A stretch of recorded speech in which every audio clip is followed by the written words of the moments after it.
各位觀眾，歡迎收睇2025年6月14日星期六夜晚8點嘅颱風速報，現時嘅時間夜晚7點40分，3號強風信號現正生效。我哋都係睇下個最新風暴消息。蝴蝶喺未來數小時有所減弱，但隨住蝴蝶向東北移動，與其相關嘅強風區亦都逐漸影響珠江一帶。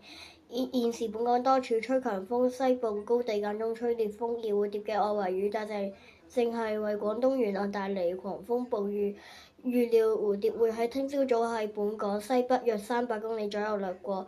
3號強風信號最少維持到聽日中午，除非蝴蝶喺廣東內陸維持較高強度，亦都否則採取較接近珠江嘅路徑移動，否則改發8號信號機會甚低。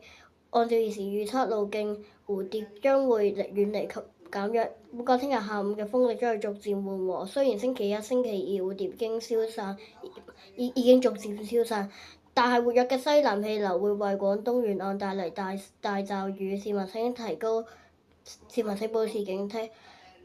海面有大浪同埋湧浪，市民請遠離岸邊並停止所有水上活動。好啦，我哋講咗咁耐咧，我哋嚟睇下個風暴路徑先。而家夜晚8點，熱帶風暴蝴蝶已經登陸咗湛江市，現時集結喺香港以西約400公里左右。我哋而家嚟睇下個路徑，講到預測預報圖。跟住我哋嚟睇下個雷達圖像。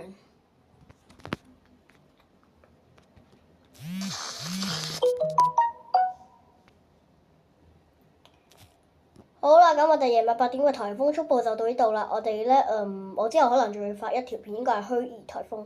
咁我哋應該夜晚10點嘅虛擬颱風影片見。好啦，係咁先，拜。